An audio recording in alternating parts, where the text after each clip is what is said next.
Hello friends, welcome to my channel Aarambh classes. आज के इस वीडियो में हम लोग एनसीईआरटी 360 डिग्री के पॉलिटिकल साइंस के क्वेश्चंस का डिस्कशन आपके साथ करेंगे। इस बुक में क्लास 6 से लेकर 12 तक पॉलिटिकल साइंस के सभी चैप्टर्स के पेज बाय पेज क्वेश्चंस दिए हुए हैं, जो सभी एग्जाम्स के लिए बहुत ही यूज़फुल है। तो बिना देर किए चलिए आज का ये वीडियो शुरू करते हैं।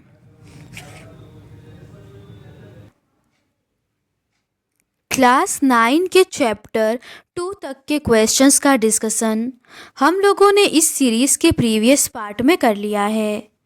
आज हम लोग उसके आगे के क्वेश्चंस का डिस्कशन आपके साथ करेंगे। आगे के प्रश्न चैप्टर 3 चुनावी राजनीति से संबंधित है। पहला प्रश्न है, निम्नलिखित में से किस नेता ने हरियाणा में न्याय युद्ध नामक आंदोलन का नेतृत्व किया और लोकदल नामक अपनी नई पार्टी का गठन किया? इसका सही आंसर है ऑप्शन सी, चौधरी देवीलाल। राज्य में 1982 में कांग्रेस पार्टी की अगुवाई वाली सरकार थी। तब विपक्ष के एक नेता चौधरी देवीलाल ने न्याय युद्ध नामक आंदोलन का नेतृत्व किया और लोकदल नामक अपनी नई पार्टी का गठन किया। उनकी पार्टी ने चुनाव में कांग्रेस के खिलाफ अन्य विपक्षी दलों को मिलाकर एक मोर्चा बनाया।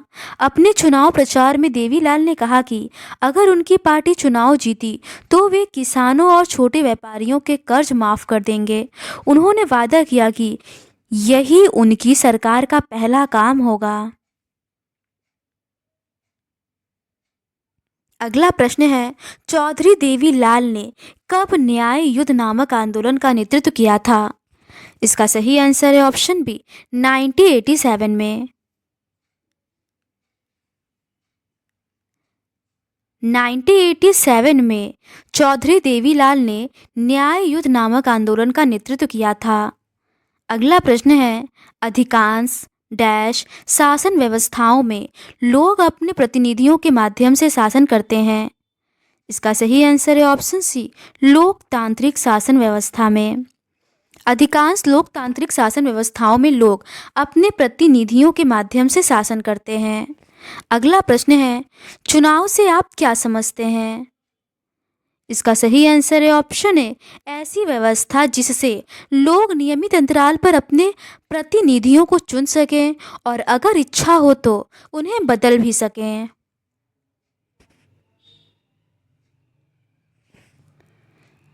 ऐसी व्यवस्था करने की ज़रूरत है जिससे लोग नियमित अंतराल पर अपने प्रतिनिधियों को चुन सकें और अगर इच्छा हो तो उन्हें बदल भी सकें। इस व्यवस्था का नाम चुनाव है। इसीलिए हमारे समय में प्रतिनिधित्व वाले लोकतंत्र में चुनाव को ज़रूरी माना जाता है। चुनाव में मतदाता कई तरह से चुनाव करते हैं। वे अपने लिए कानून बनाने वाले का चुनाव कर सकते हैं, वे सरकार बनाने और बड़े फैसले करने वाले का चुनाव कर सकते हैं, वे सरकार और उसके द्वारा बनने वाले कानूनों का दिशा निर्देश करने वाली पार्टी का चुनाव कर सकते हैं। अगला प्रश्न है, हमारे समय में प्रतिनिधित्व वाले लोकतंत्र में चुनाव को बहुत जरूरी माना जाता है। चुनाव में मतदाता निम्नलिखित में से किस तरह से चुनाव करते हैं? इसका सही आंसर है ऑप्शन डी, उपयुक्त सभी। वे अपने लिए कानून बनाने वाले का चुनाव कर सकते हैं, वे सरकार बनाने और बड़े फैसले करने वाले का चुनाव कर सकते हैं, वे सरकार और उसके द्वारा बनने वाले कानूनों का दिशा निर्देश करने वाली पार्टी का चुनाव कर सकते हैं। चुनाव में मतदाता कई तरह से चुनाव करते हैं। वे अपने लिए कानून बनाने वाले का चुनाव कर सकते हैं, वे सरकार बनाने और बड़े फैसले करने वाले का चुनाव कर सकते हैं, वे सरकार और उसके द्वारा बनने वाले कानूनों का दिशा निर्देश करने वाली पार्टी का चुनाव कर सकते हैं। अगला प्रश्न है, निम्नलिखित में से कौन शर्त लोकतांत्रिक चुनाव के लिए ज़रूरी न्यूनतम शर्तों में से नहीं है? इसका सही आंसर है ऑप्शन सी, जिससे लोग को अपना नेता चुनने के लिए अवसर कोई नियमित समय अंतराल न हो पर अपने प्रतिनिधियों को चुन सके और अगर इच्छा हो तो उन्हें बदल भी न सके। ये शर्त नहीं है। हर किसी को चुनाव करने की सुविधा हो, यानी हर किसी को मताधिकार हो और हर किसी के मत का समान मोल हो। दूसरा, चुनाव में विकल्प उपलब्ध हो, पार्टियों और उम्मीदवारों को चुनाव में उतरने की आज़ादी हो और वे मतदाताओं के लिए विकल्प पेश कर सकें। तीसरा, चुनाव का अवसर नियमित अंतराल पर मिलता रहे, नए चुनाव कुछ वर्षों में ज़रूर कराए जाने चाहिए। चौथा, लोग जिसे चाहे वास्तव में चुनाव उसी का होना चाहिए। पांचवा, चुनाव स्वतंत्र और निष्पक्ष ढंग से कराए जाने चाहिए, जिससे लोग सचमुच अपनी इच्छा से व्यक्ति का चुनाव कर सकें। अगला प्रश्न है, निर्वाचन क्षेत्रों में राजनीतिक प्रतियोगिता से क्या तात्पर्य है? इसका सही आंसर है ऑप्शन ए, दो उम्मीदवारों के बीच प्रतिद्वंदिता।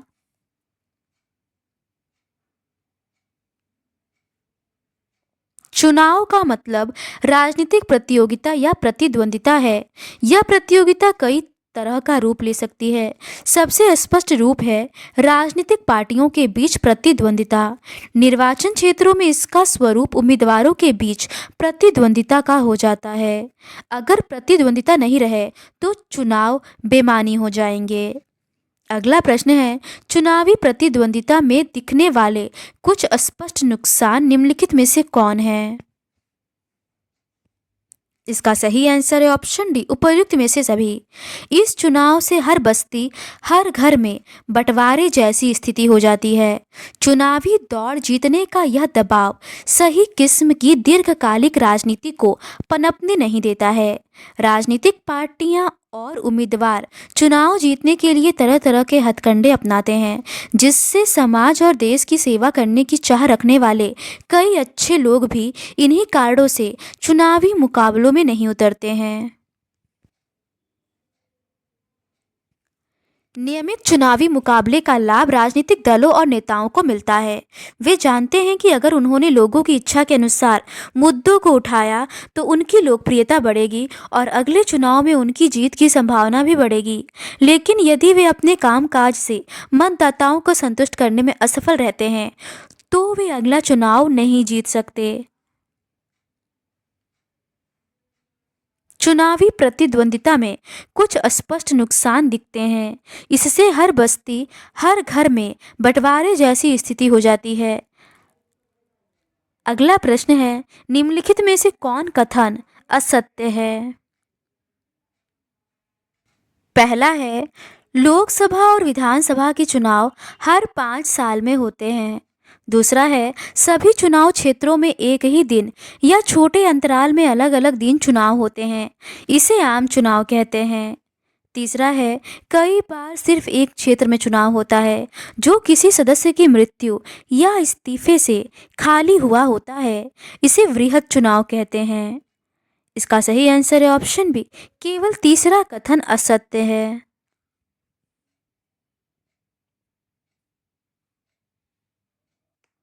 लोकसभा और विधानसभाओं के चुनाव हर 5 साल बाद होते हैं।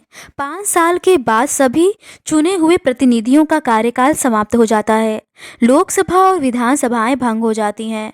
फिर सभी चुनाव क्षेत्रों में एक ही दिन या छोटे अंतराल में अलग अलग दिन चुनाव होते हैं, इसे आम चुनाव कहते हैं।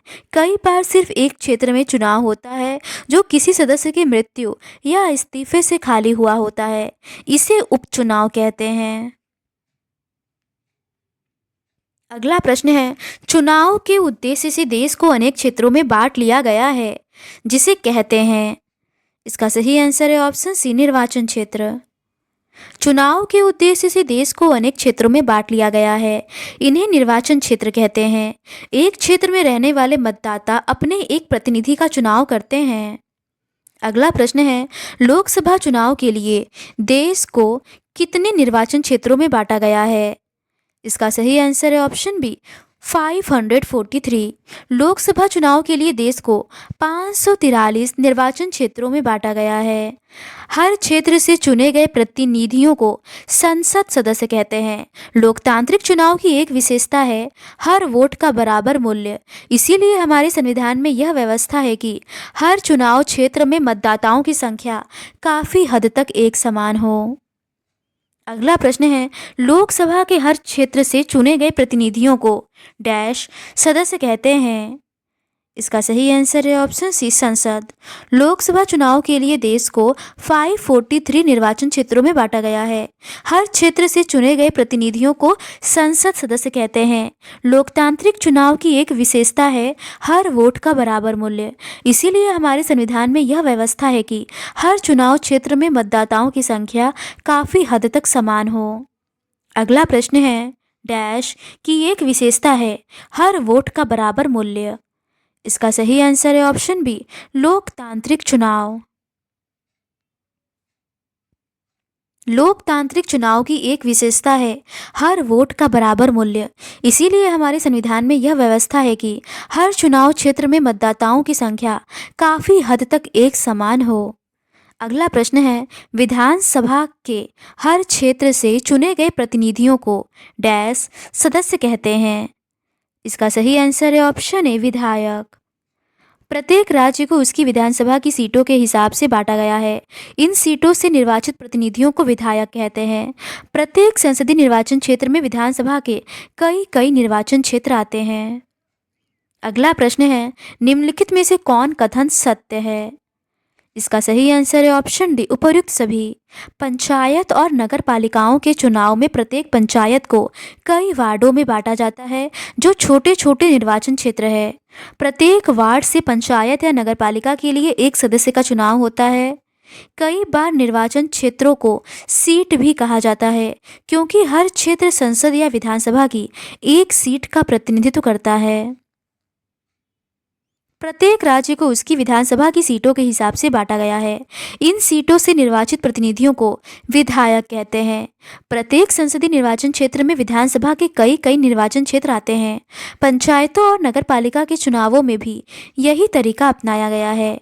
प्रत्येक पंचायत को कई वार्डों में बांटा जाता है जो छोटे छोटे निर्वाचन क्षेत्र हैं। प्रत्येक वार्ड से पंचायत या नगरपालिका के लिए एक सदस्य का चुनाव होता है। कई बार निर्वाचन क्षेत्रों को सीट भी कहा जाता है क्योंकि हर क्षेत्र संसद या विधानसभा की एक सीट का प्रतिनिधित्व करता है। अगला प्रश्न है, हमारे संविधान निर्माताओं ने कमजोर वर्गों के लिए आरक्षित निर्वाचन क्षेत्र की विशेष व्यवस्था को लागू करने के पीछे निम्न में से क्या कारण हो सकता है। इसका सही आंसर है ऑप्शन डी, उपर्युक्त में से सभी। खुले चुनावी मुकाबलों में कुछ कमजोर समूहों के लोग लोकसभा और विधानसभाओं में शिक्षा, संसाधन और संपर्क के अभाव में नहीं पहुंच पाते हैं। संसाधनों वाले प्रभावशाली लोग उनको चुनाव में खड़ा होने से और जीतने से रोकते हैं, जिसके कारण लोकसभा और विधानसभाओं में हमारी आबादी के एक बड़े हिस्से की आवाज़ ही नहीं पहुंच पाएगी। इससे हमारे लोकतांत्रिक प्रतिनिधित्व का चरित्र कमजोर होगा और यह व्यवस्था कम लोकतांत्रिक होगी। इसी चीज के सुधार के लिए यह व्यवस्था लागू किया गया। हमारा संविधान प्रत्येक नागरिक को अपना प्रतिनिधि चुनने और जनप्रतिनिधि के तौर पर चुने जाने का अधिकार देता है, लेकिन हमारे संविधान निर्माताओं को चिंता थी कि संभव है कि खुली चुनावी मुकाबले में कुछ कमजोर समूहों के लोग लोकसभा और विधानसभाओं में पहुंच नहीं पाएं। संभव है कि चुनाव लड़ने और जीतने लायक जरूरी संसाधन, शिक्षा और संपर्क उनके पास हो ही नहीं। संसाधनों वाले प्रभावशाली लोग उनको चुनाव जीतने से रोक भी सकते हैं। अगर ऐसा होता है तो संसद और विधानसभाओं से हमारी आबादी के एक बड़े हिस्से की आवाज़ ही नहीं पहुंच पाएगी। इससे हमारे लोकतांत्रिक प्रतिनिधित्व का चरित्र कमजोर होगा और यह व्यवस्था कम लोकतांत्रिक होगी। अगला प्रश्न है, वर्तमान समय में लोकसभा में अनुसूचित जनजातियों और अनुसूचित जातियों के लिए कितनी सीटों को आरक्षित किया गया है। इसका सही आंसर है ऑप्शन सी, 47 और 84।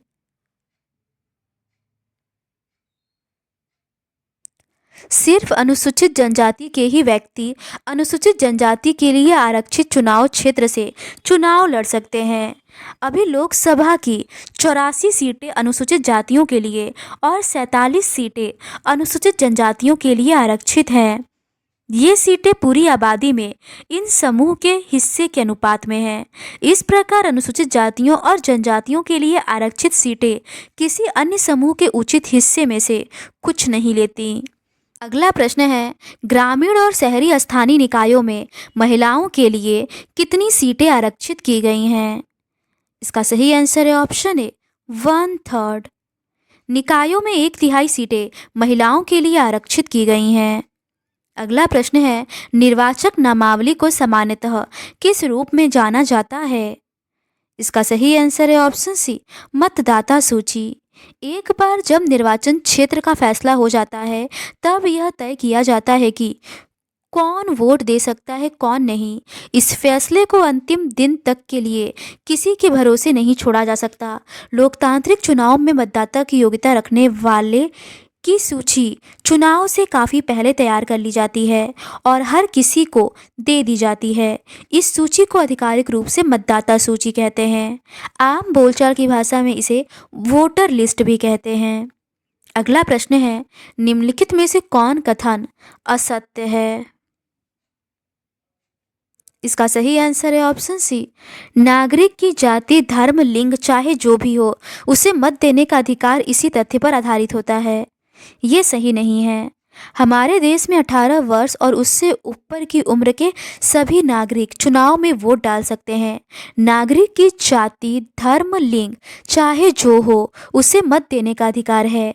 अपराधियों और दिमागी असंतुलन वाले कुछ लोगों को वोट देने के अधिकार से वंचित किया जा सकता है, लेकिन ऐसा सिर्फ बेहद खास परिस्थितियों में ही होता है। सभी सक्षम मतदाताओं का नाम मतदाता सूची में हो, यह व्यवस्था करना सरकार की जिम्मेदारी है। हर किसी को चुनाव करने की सुविधा हो, यानी हर किसी को मताधिकार हो और हर किसी के मत का समान मोल हो। अगला प्रश्न है, हर कितने वर्ष में मतदाता सूची का पूर्ण नवीनीकरण किया जाता है? ऐसा मतदाता सूची को एकदम ताज़ा रखने के लिए किया जाता है। इसका सही आंसर है ऑप्शन ए 5 वर्ष। चूंकि अगले चुनाव में नए लोग मतदाता बनने की उम्र तक आ जाते हैं, इसीलिए हर चुनाव से पूर्व मतदाता सूची को सुधारा जाता है। जो लोग उस इलाके से बाहर चले जाते हैं या जिनकी मौत हो जाती है, उनके नाम इस सूची से काट दिए जाते हैं। हर 5 वर्ष में मतदाता सूची का पूर्ण नवीनीकरण किया जाता है। ऐसा मतदाता सूची को एकदम ताज़ा रखने के लिए किया जाता है। अगला प्रश्न है, वोट देने के लिए मतदाता पहचान पत्र के अलावा निम्न में से किस पहचान पत्र की आवश्यकता पड़ती है? इसका सही आंसर है ऑप्शन सी उपर्युक्त में से दोनों, राशन कार्ड या ड्राइविंग लाइसेंस। कुछ वर्षों से चुनाव में फोटो पहचान पत्र की नई व्यवस्था लागू की गई है। सरकार ने मतदाता सूची में दर्ज सभी लोगों को यह कार्ड देने की कोशिश की है। वोट देने जाते समय मतदाता को यह पहचान पत्र साथ रखना होता है, जिससे किसी एक का वोट कोई दूसरा न डाल दे। पर मतदान के लिए यह कार्ड अभी तक अनिवार्य नहीं हुआ है। वोट देने के लिए मतदाता राशन कार्ड या ड्राइविंग लाइसेंस जैसे पहचान पत्र भी दिखा सकते हैं। अगला प्रश्न है, किसी भी व्यक्ति को भारत में निम्न में से कितने वर्ष में वोट डालने का अधिकार प्राप्त हो जाता है? इसका सही आंसर है ऑप्शन सी 18 वर्ष।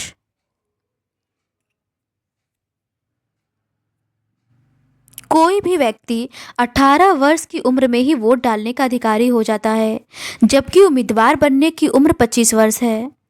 अगला प्रश्न है, लोकसभा और विधानसभा में उम्मीदवार बनने के लिए न्यूनतम आयु कितनी निर्धारित की गई है? इसका सही आंसर है ऑप्शन बी 25 वर्ष।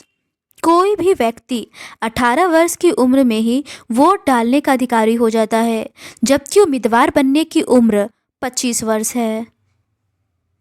अगला प्रश्न है, निम्नलिखित में से कौन कथन सत्य है?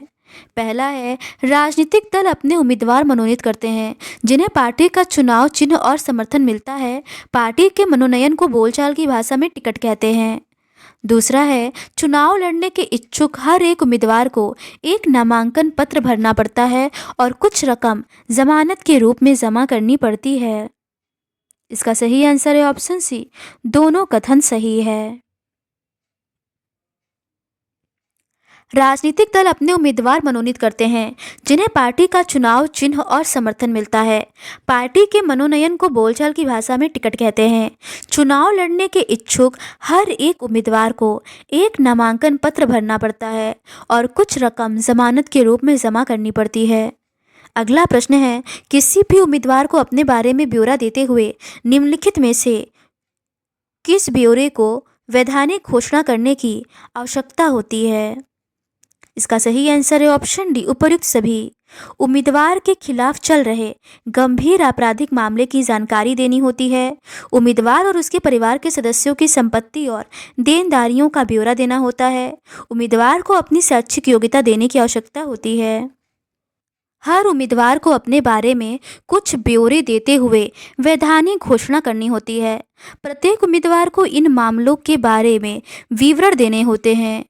उम्मीदवार के खिलाफ चल रहे गंभीर आपराधिक मामले, उम्मीदवार और उसके परिवार के सदस्यों की संपत्ति और देनदारियों का ब्यौरा, उम्मीदवार की शैक्षिक योग्यता, इन सूचनाओं को सार्वजनिक किया जाना चाहिए। इससे मतदाताओं को उम्मीदवारों द्वारा खुद के बारे में सूचना के आधार पर अपने फैसले करने का मौका मिलता है। अगला प्रश्न है, चुनाव का मुख्य उद्देश्य है? इसका सही आंसर है ऑप्शन सी, लोगों को बिना डरे और निष्पक्ष होकर अपनी पसंद के प्रतिनिधियों, सरकार और नीतियों का चुनाव करने का अवसर देना है। चुनाव अभियान। चुनावों का मुख्य उद्देश्य लोगों को अपनी पसंद के प्रतिनिधियों, सरकार और नीतियों का चुनाव करने का अवसर देना है। इसीलिए कौन प्रतिनिधि बेहतर है, कौन पार्टी अच्छी सरकार देगी या अच्छी नीति कौन सी है, इस बारे में स्वतंत्र और खुली चर्चा भी बहुत ज़रूरी है। चुनाव अभियान के दौरान यही होता है। अगला प्रश्न है, भारत में उम्मीदवारों की अंतिम सूची की घोषणा होने और मतदान की तारीख के बीच आमतौर पर डैश सप्ताह का समय चुनाव प्रचार के लिए दिया जाता है। इसका सही आंसर है ऑप्शन बी, 2 सप्ताह। हमारे देश में उम्मीदवारों की अंतिम सूची की घोषणा होने और मतदान की तारीख के बीच आमतौर पर 2 सप्ताह का समय चुनाव प्रचार के लिए दिया जाता है। अगला प्रश्न है, गरीबी हटाओ का नारा निम्न में से किस नेता के नेतृत्व में दिया गया था? इसका सही आंसर है ऑप्शन बी, इंदिरा गांधी। इंदिरा गांधी के नेतृत्व वाली कांग्रेस पार्टी ने 1971 के लोकसभा चुनावों में गरीबी हटाओ का नारा दिया था। पार्टी ने वादा किया कि वह सरकार की सारी नीतियों में बदलाव करके सबसे पहले देश से गरीबी हटाएगी। अगला प्रश्न है, गरीबी हटाओ का नारा निम्न में से किस लोकसभा चुनाव में दिया गया था? इसका सही आंसर है ऑप्शन सी, 1971 के लोकसभा के चुनाव में।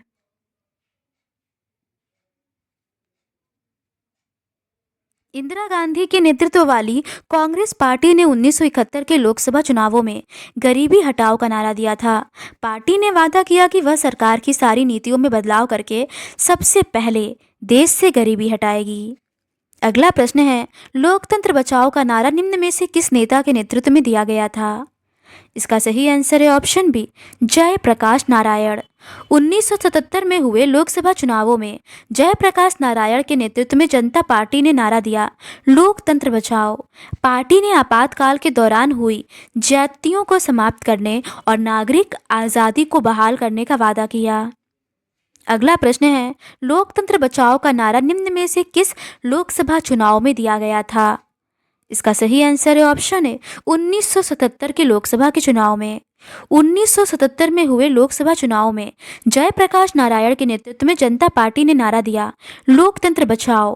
पार्टी ने आपातकाल के दौरान हुई ज्यादतियों को समाप्त करने और नागरिक आज़ादी को बहाल करने का वादा किया। अगला प्रश्न है, वामपंथी दलों ने 1977 ईस्वी में हुए डैश विधानसभा चुनाव में जमीन जोतने वाले को नारा दिया था? इसका सही आंसर है ऑप्शन डी, पश्चिम बंगाल। वामपंथी दलों ने 1977 में हुए पश्चिम बंगाल विधानसभा चुनाव में जमीन जोतने वाले को का नारा दिया था। अगला प्रश्न है, तेलुगु देशम पार्टी के नेता एन.टी. रामाराव ने 1983 के आंध्र प्रदेश के विधानसभा चुनाव में निम्न में से कौन प्रमुख नारा दिया था? इसका सही आंसर है ऑप्शन सी, तेलुगु स्वाभिमान। 1983 के आंध्र प्रदेश के विधानसभा चुनाव में तेलुगु देशम पार्टी के नेता एन.टी. रामाराव ने तेलुगु स्वाभिमान का नारा दिया था। अगला प्रश्न है, चुनाव के कानूनों के अनुसार कोई भी उम्मीदवार या पार्टी निम्न में से कौन काम कर सकती है? इसका सही आंसर है ऑप्शन डी, उपर्युक्त में से कोई नहीं। उम्मीदवार या पार्टी ये सब काम नहीं कर सकती। मतदाता को प्रलोभन देना, घूस देना या धमकी देना, उनसे जाति या धर्म के नाम पर वोट मांगना, चुनाव अभियान में सरकारी संसाधनों का इस्तेमाल करना, लोकसभा चुनाव में एक निर्वाचन क्षेत्र में 25 लाख या विधानसभा चुनाव में 10 लाख रुपए से ज़्यादा खर्च करना। अगला प्रश्न है, देश के सभी राजनीतिक पार्टियों ने चुनाव प्रचार की आदर्श आचार संहिता के तहत निम्नलिखित में से कौन मनाही है? इसका सही आंसर है ऑप्शन डी, उपर्युक्त में से सभी।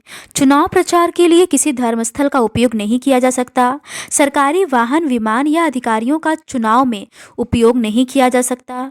चुनाव की अभिघोषणा हो जाने के बाद मंत्री किसी बड़ी योजना का शिलान्यास, बड़े नीतिगत फैसले या लोगों को सुविधाएं देने वाले वायदे नहीं कर सकते हैं।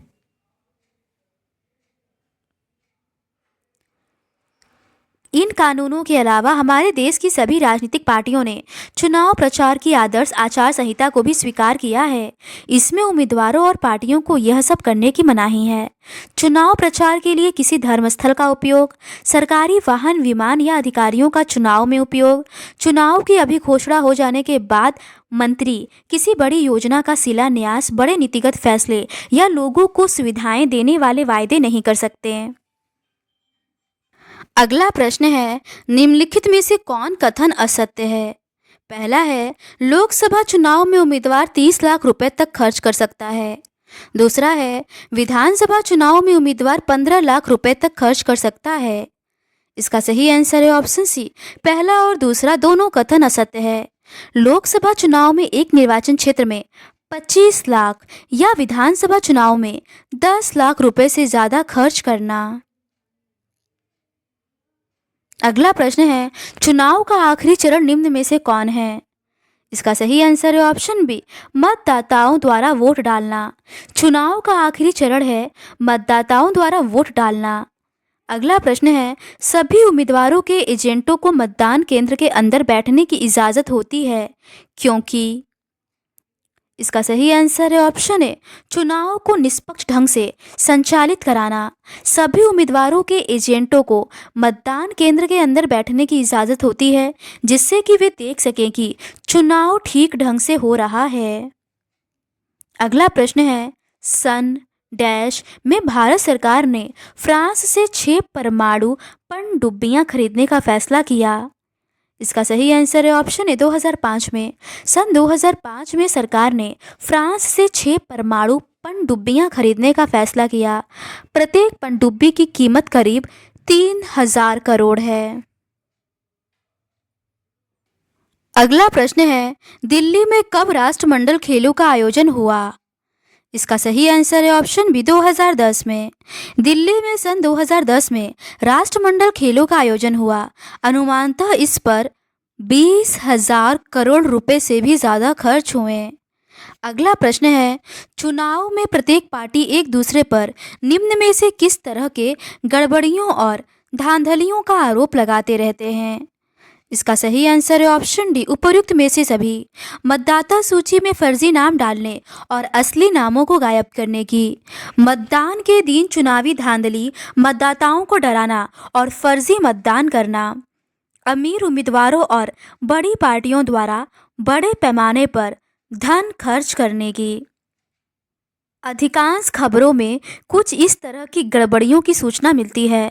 मतदाता सूची में फर्जी नाम डालने और असली नाम को गायब करने की, शासक दल द्वारा सरकारी सुविधाओं और अधिकारियों के दुरुपयोग की, अमीर उम्मीदवारों और बड़ी पार्टियों द्वारा बड़े पैमाने पर धन खर्च करने की, मतदान के दिन चुनावी धांधली, मतदाताओं को डराना और फर्जी मतदान करना।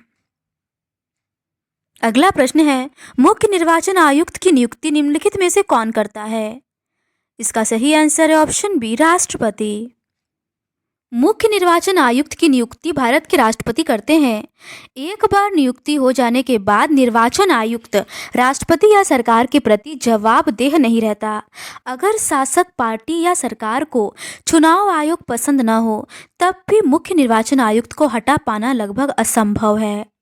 अगला प्रश्न है, एक बार मुख्य निर्वाचन आयुक्त की नियुक्ति हो जाने के बाद निम्न में से किसके प्रति वह जवाबदेह नहीं रहता? इसका सही आंसर है ऑप्शन सी, उपर्युक्त में से दोनों, राष्ट्रपति और सरकार के प्रति। एक बार नियुक्ति हो जाने के बाद निर्वाचन आयुक्त राष्ट्रपति या सरकार के प्रति जवाबदेह नहीं रहता। अगर शासक पार्टी या सरकार को चुनाव आयोग पसंद न हो, तब भी मुख्य निर्वाचन आयुक्त को हटा पाना लगभग असंभव है। अगला प्रश्न है, भारतीय चुनाव आयोग के मुख्य कर्तव्यों में से क्या एक शामिल नहीं है? इसका सही आंसर है ऑप्शन डी, स्थानीय चुनावों का संचालन करना। दुनिया के शायद ही किसी चुनाव आयोग को भारत निर्वाचन आयोग जितने अधिकार प्राप्त होंगे। निर्वाचन आयोग चुनाव की अधिसूचना जारी करने से लेकर चुनावी नतीजे की घोषणा तक पूरी चुनाव प्रक्रिया के संचालन के हर पहलू पर निर्णय लेता है। यह आदर्श चुनाव संहिता लागू कराता है और इसका उल्लंघन करने वाले उम्मीदवारों और पार्टियों को सजा देता है। चुनाव के दौरान निर्वाचन आयोग सरकार को दिशा निर्देश मानने का आदेश दे सकता है। इससे सरकार द्वारा चुनाव जीतने के लिए चुनाव में सरकारी मशीनरी का दुरुपयोग रोकना या अधिकारियों का तबादला करना भी शामिल है। चुनाव ड्यूटी पर तैनात अधिकारी सरकार के नियंत्रण में न होकर निर्वाचन आयोग के अधीन काम करते हैं।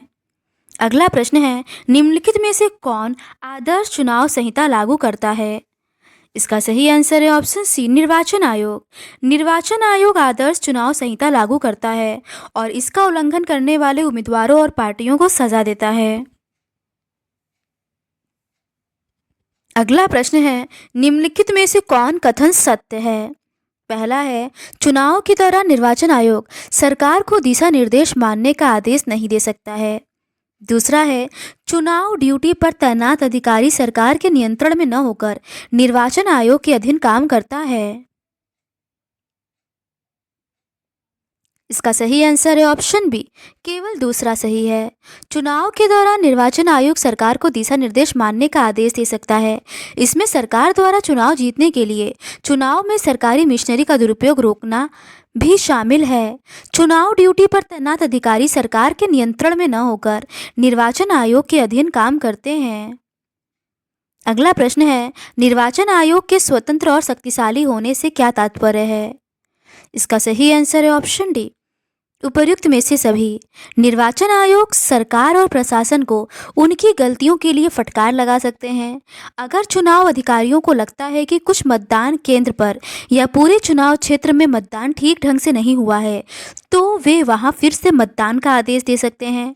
सरकार द्वारा सरकारी मशीनरी का दुरुपयोग करने से रोकना और चुनाव के समय अधिकारियों का तबादला करने से रोकना। निर्वाचन आयोग सरकार और प्रशासन को उनकी गलतियों के लिए फटकार लगाए। अगर चुनाव अधिकारियों को लगता है कि कुछ मतदान केंद्रों पर या पूरे चुनाव क्षेत्र में मतदान ठीक ढंग से नहीं हुआ है, तो वे वहां फिर से मतदान का आदेश देते हैं। अक्सर शासक दलों को निर्वाचन आयोग के कामकाज से परेशानी होती है, लेकिन उन्हें निर्वाचन आयोग के आदेश मानने होते हैं। अगर निर्वाचन आयोग स्वतंत्र और शक्तिशाली नहीं होगा, तो यह संभव न था। चुनाव के दौरान निर्वाचन आयोग सरकार को दिशा निर्देश मानने का आदेश दे सकता है। इसमें सरकार द्वारा चुनाव जीतने के लिए चुनाव में सरकारी मशीनरी का दुरुपयोग रोकना भी शामिल है। अगला प्रश्न है, निम्न में से कौन कथन सत्य है? पहला है, पिछले 50 वर्षों में यूरोप और उत्तरी अमेरिका के लोकतांत्रिक देशों में मतदान का प्रतिशत गिरा है, जबकि भारत में यह या तो स्थिर रहा है या ऊपर गया है। दूसरा है, भारत में अमीर और बड़े लोगों की तुलना में गरीब, निरक्षर और कमजोर लोग ज़्यादा संख्या में मतदान करते हैं। इसका सही आंसर है ऑप्शन सी, पहला और दूसरा दोनों कथन सही है। चुनाव में लोगों की भागीदारी का पैमाना आम तौर पर मतदान करने वाले लोगों के आंकड़ों को बनाया जाता है। मतदान की योग्यता रखने वाले कितने प्रतिशत लोगों ने असल में मतदान किया, यह हिसाब लगाना मुश्किल नहीं है। पिछले 50 वर्षों में यूरोप और उत्तरी अमेरिका के लोकतांत्रिक देशों में मतदान का प्रतिशत गिरा है। भारत में यह या तो स्थिर रहा है या ऊपर गया है। भारत में अमीर और बड़े लोगों की तुलना में गरीब, निरक्षर और कमजोर लोग ज़्यादा संख्या में मतदान करते हैं। पश्चिम के लोकतंत्रों में यह स्थिति इससे उलट है। अमेरिका में गरीब लोग, अफ्रीकी मूल के लोग और हिस्पैनिक लोग अमीर और श्वेत लोगों की तुलना में काफ़ी कम मतदान करते हैं। अगला प्रश्न है, निम्नलिखित में से कौन सा कथन सत्य है? पहला है, चुनाव के स्वतंत्र और निष्पक्ष होने का आखिरी पैमाना उसके नतीजे ही हैं। दूसरा है, अगर चुनाव स्वतंत्र और निष्पक्ष ढंग से न हो तो नतीजे हरदम ताकतवर जमात के पक्ष में ही जाते हैं। ऐसी स्थिति में शासक पार्टी चुनाव हारती ही नहीं है। सही कूट को चुनें। इसका सही आंसर है ऑप्शन सी, पहला और दूसरा दोनों कथन सही है। चुनाव के स्वतंत्र और निष्पक्ष होने का आखिरी पैमाना उसके नतीजे ही हैं।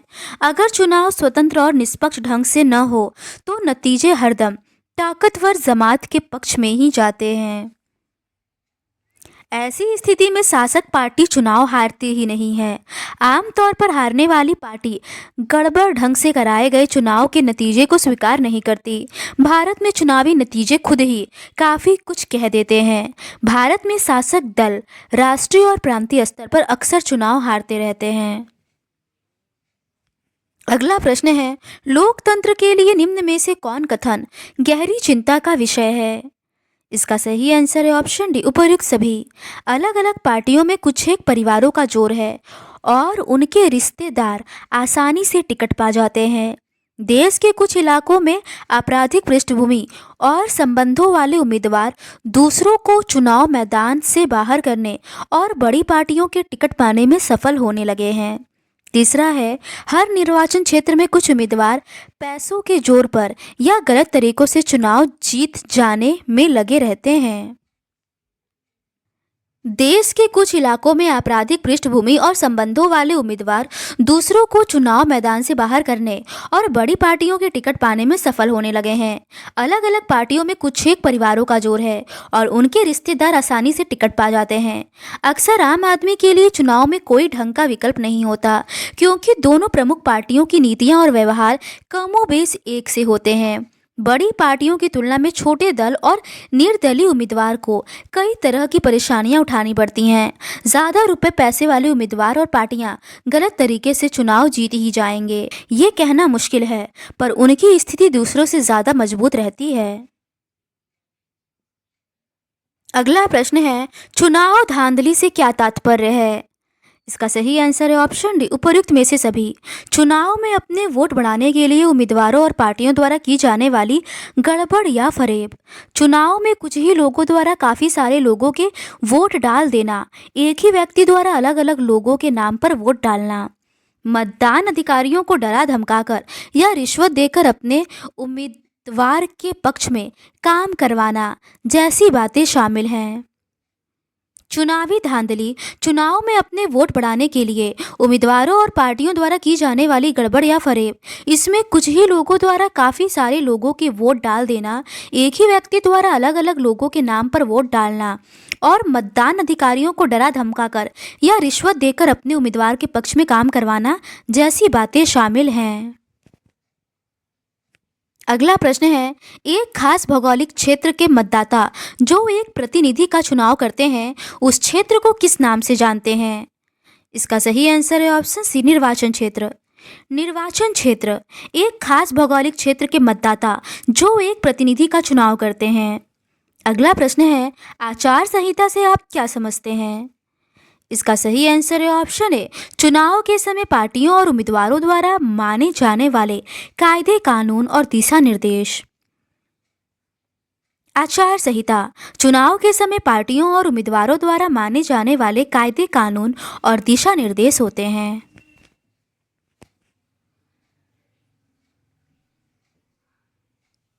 तो आज के इस वीडियो में बस इतना ही।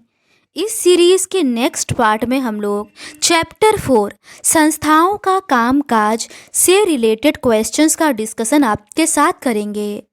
अगर आपको ये सीरीज पसंद आती है तो please do subscribe to my channel and like this video. Thank you.